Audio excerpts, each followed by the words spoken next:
Hi, right, I am here today with Peter Anderson, good friend of mine, and we've known each other for a little while now. Peter's background is in theatrical arts, but he has moved his expertise into leadership management skills, so he is now a coach in that area, and he runs his own business called Anderson's Arena, appropriately named. Thank you very much.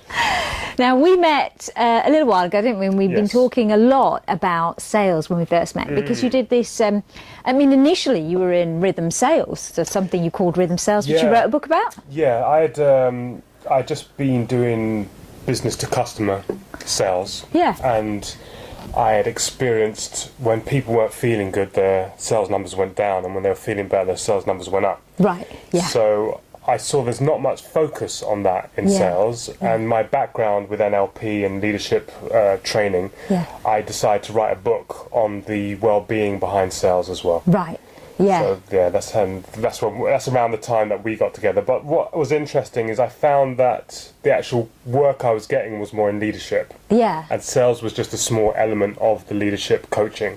Yeah. So I moved myself just into being leadership as the forefront of what I do.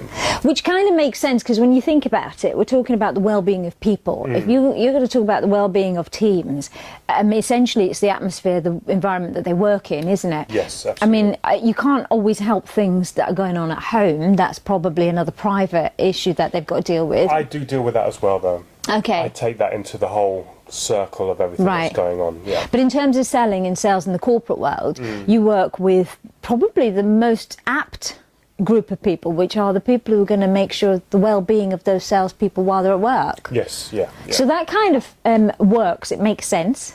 Yeah.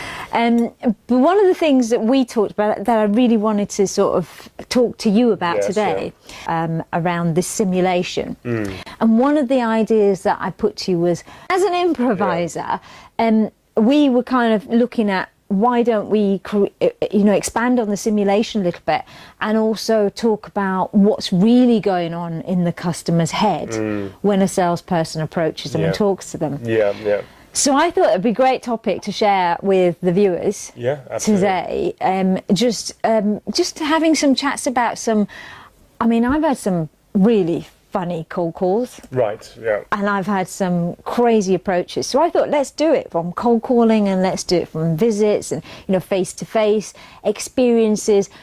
And I thought it'd be great if we could kind of improv what the person's thinking, what the customer might really be thinking. Yeah. I mean, I'm also quite interesting because I don't have a background in cold calling. So I'm always curious about what that is and how you approach that, which is a very interesting journey. Does it scare you, cold calling? Yes, absolutely. It does a lot of people. Yeah.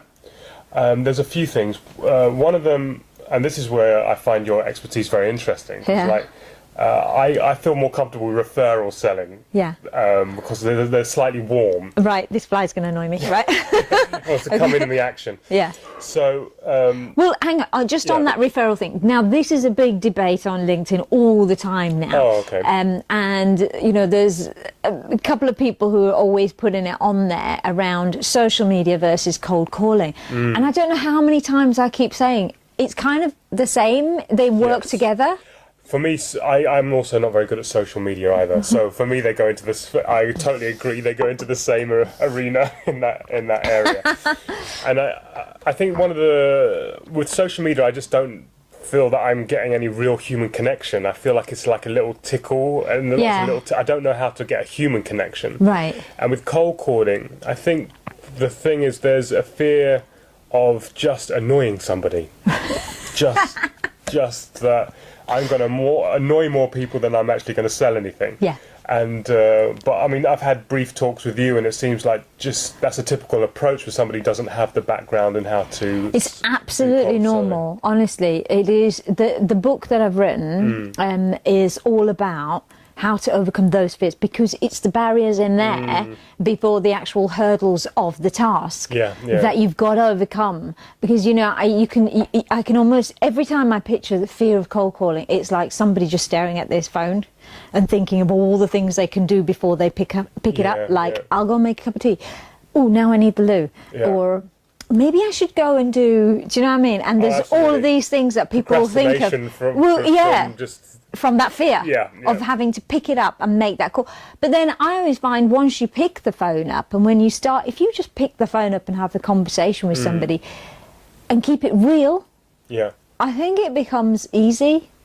I mean, I imagine that with I suppose I have to do more to find out, is that you really need to find out who you're talking to who's got to be right. Is there a research or do you just go complete? Oh, absolutely. Yeah. So I put out a video before about value propositions. So this is where social media does come in really well, where, you know, yes, of course you can warm up the leads before you call somebody, but you're not going to be able to warm up every lead in the time that you've got. It takes a little bit of time to get somebody to, you know, have a look at your profile. Believe it or not everybody's on LinkedIn yet. So there is still this, you know. Also internationally, different countries, some maybe take Facebook more than, or Instagram or LinkedIn. In the UK, through business, LinkedIn seems very strong, but in other countries that I've been in, like in Scandinavia, the LinkedIn hasn't been as much a focal point than some other social media. And I can absolutely see that. And actually, I find that's the same with some industries as well, because some hands-on industries are, you know, who are not that technically led, tend, you know, are still sort of discovering social media. So, you know, and I say that because I work in a diverse group of industries, or, you know, there's no limit to the kind of industry I would approach. And this is why I do say that you can't just rely on one medium. You can't just go, right, social media is the way I'm going to do it. But yeah, so coming back to what I was saying, I think social media is great in that it can help you to identify people, it can help you to maybe make the call a little bit warmer, but you are still delaying a process, and you are still sort of, I think they should go hand in. I think you should still be cold calling, because you're going to reach people that you can't reach on social media, and I think you should use social media and top up your cold calls or warm calls, if you like. Right, yes, yeah. But I wanted to, the reason I wrote this book was because I really want to help people like yourself who say, you know, there's a fear. And what I want to do is, I wanted to kind of help eliminate the fear through putting yourself in the other person's shoes. Okay. Right? So if you think about it, you and I could sit here, and probably everybody else out there could sit there and criticise cold calls that they get to them. Yes. Right? Yeah. So we can all sit and pick them apart. Good, no, thank you. And then, Right? Now, if you were to sit, and in my job, what I do is I analyse that. If somebody annoys me, I will probably put the phone down at some point in a polite way. But then I will sit back and I'll say, right, why was I annoyed on that call? I see, See what I mean? And this is where sort of the idea of the book started to come about, and I thought, right, so I know why I'm annoyed, but that person doesn't know why I'm annoyed. And that cold caller may now go on to keep doing that and keep annoying other people. So, I mean, I actually, I'm really bad, because I'll start telling them on the phone, do you know what? I don't like, I start giving them coaching, because I feel sorry for them. A lot of the time, they're stuck in these call centres, and they're having to make call after call after call. And sometimes with scripts that are absolutely horrendous, you know, which aren't even tailored to show any value to the person that they're speaking to.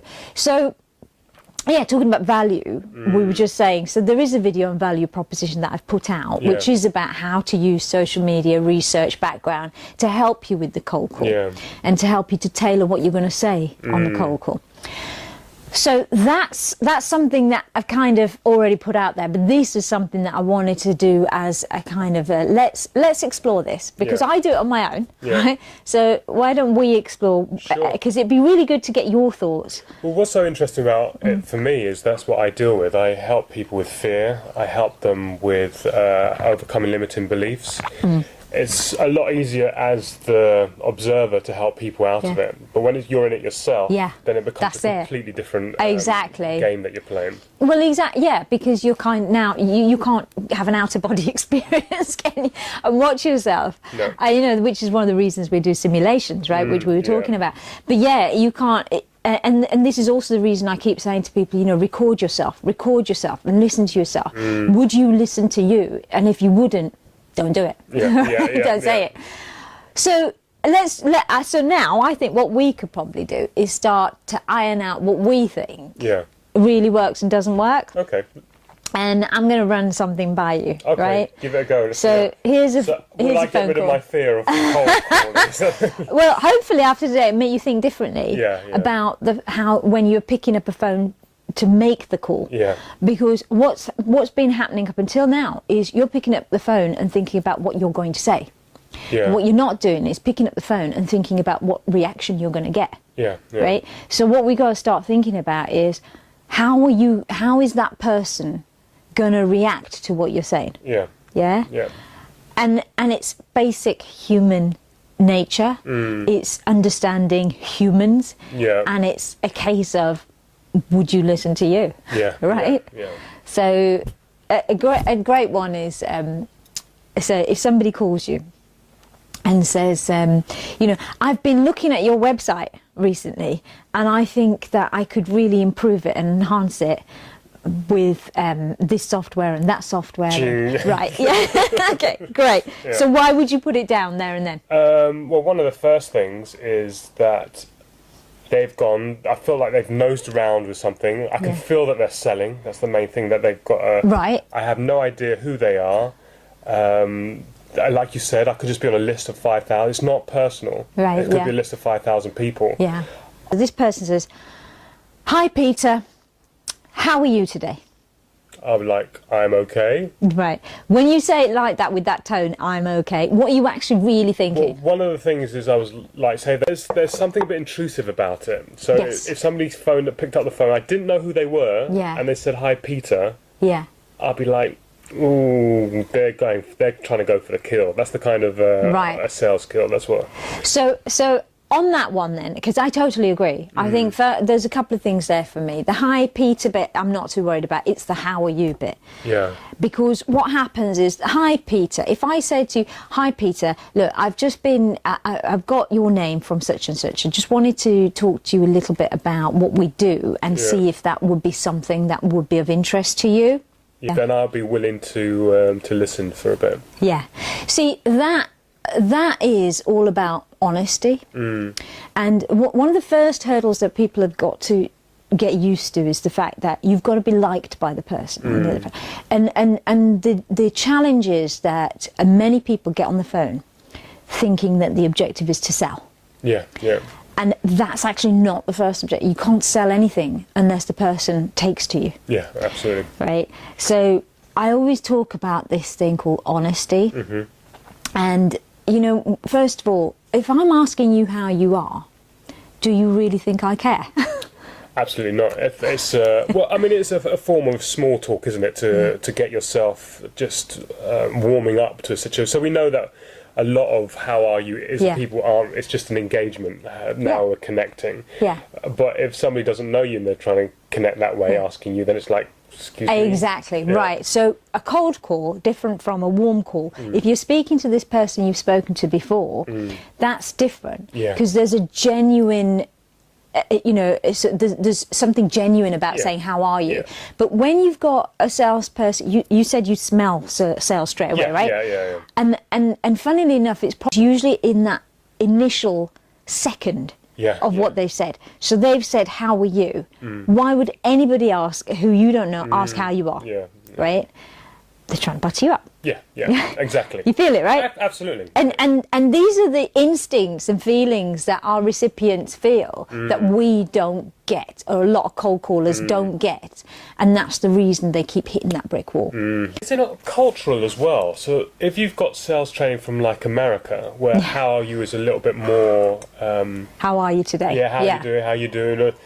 But when you bring it to the UK and you go, "How we have got," it's not as used as much. Do you think it makes a difference on the culture where you use like? No, we're all human beings. I think it's just the same. I think it's the dialect is different. If you're face to face and somebody walks into a retail store and you say, "How are you?" How do you know straight away they're being polite to you because they want you to buy, right?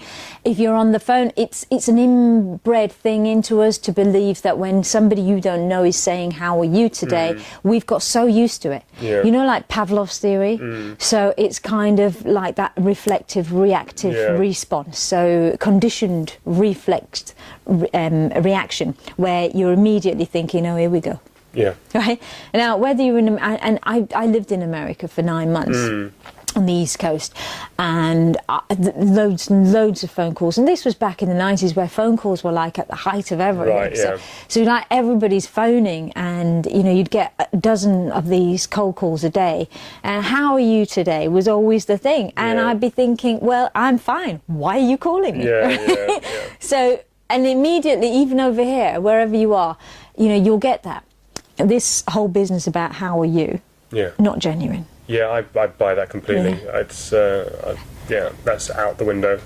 And I have read that in... Oh, let's write that down. Be genuine. Yeah, I've read that in sales books about the on cold calls, although just as an education thing, and how are you is always put in there. My name's blah, blah, blah, how are you? That's the standard training for it. Should we put that one up? Be genuine. Yeah, please. I've spelled that right? I have no idea. I'm just Of course. no help to you, I'm afraid. So I'm sure we'll hear otherwise. Yes. Will it stick that way? I might want to put it on the top. Will it be seen? Yeah, hang it off. There we go. Yay, well done. So being genuine is one of the biggest key things that I harp on about in the book as well, and I've always harped on about. You've got to be yourself. And when I say genuine, it's like, don't ask somebody how they are yet. Yeah. Yes, you've got to build a rapport first. And I'm always saying, you know, if you've done your research, done your background, you know what you're about, and put across a really good value proposition first. If I was calling somebody cold, I mean, like, say, like, I can do so much for your turnover, I can put 20% on your turnover. I've heard that one as well. But isn't that, again, really, like... Well, what do you think? It feels like it goes in with the cheese straight away. Right. And absolutely. Now, this, okay, face-to-face do it. I've seen it in distribution. I've seen it on the phone as well, where somebody's telling you. It's almost like the ambulance chasers for insurance. When we know you had an accident, it wasn't your fault, and you're like, whoa, I haven't had an accident. And how the bloody hell do you know? Yeah, exactly. You know what I mean? It's like, who are you? Get out of my face. The worst thing is face. when you have had an accident. Yeah. And you go, yay, and then you realise, no, this is just This is one of the that feels horrible. And how exactly, and you suddenly realise, and that light bulb goes on, and at that moment you just hate that person. You hate that person for making you think that you were somebody else. Trust is broken. Now trust, this is the thing, the trust bit is a really big thing, because another one that happened similar to that was where I had a call from, this is a corporate B2B call, I had a call from somebody who was from a mobile phone centre. Yeah. And the call was started off by this person by telling me that they're calling on behalf of my provider. Right, yeah. Right, so they made sure that they used my provider's name up front in this call. So I'm thinking I'm talking to my provider. Yeah. So here we are, we're chatting away. 20 minutes later, after a really, really long discussion about how they can better my package and everything, this person's now telling me that I have to get rid of all the equipment I've got and get this other equipment. These are all the add-on Wi-Fi things for the car and everything, and we'll send you all this other stuff. I'm going, well, why can't I use what I've got? Oh, well, because it won't be on that provider. You won't be with that provider. I'm going, hold up a hang on a minute. And then I was quite cross, because not more because of me, but it was more cross for that person. Right. Because all I'm thinking is, you've just wasted 20 minutes of selling time selling something to me, or trying to sell something to me, which is actually an illusion. It's wrong. It's not even. It's not happening, because A, you didn't find out, and B, you didn't tell me the truth. Yeah. Right? So relationship's over. Yeah, I do think that the trust was lost. I'm going to write trust down as well, because I think trust. You've got to gain trust. So how do you do that then? What's the? By being genuine. And I think that's so simple. But I suppose that's where my I suppose block to do it is. I'm not sure how to be genuine. Okay. When it comes to a phone. Right.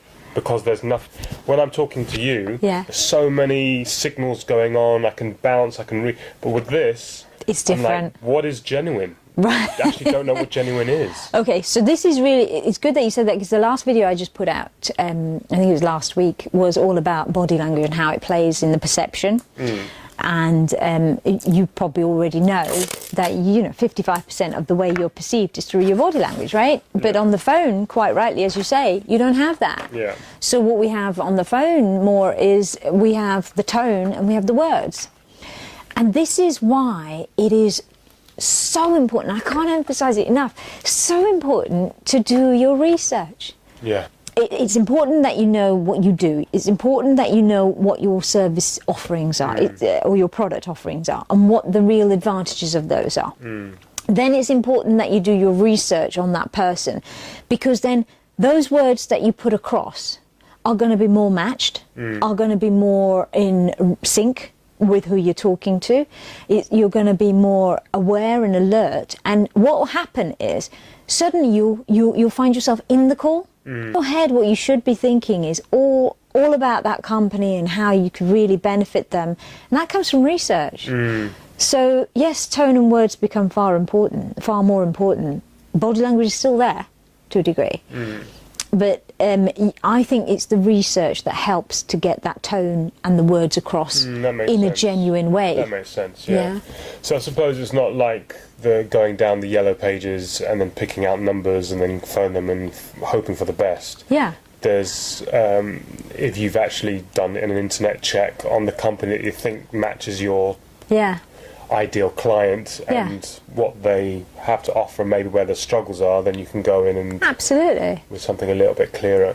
I mean, give you an example. If there's a company who's on Twitter is boasting about carbon footprint, how they're really measuring up and really eco-friendly, then you have a product that can help with that side of their business, with the focus that they have in their business, then that's what you should be aiming to talk about. Yeah, because actually that's what I do with leadership when if I've had a referral and I'm looking to see if the company's somebody I would like to work with, I look to see what their mission statements are.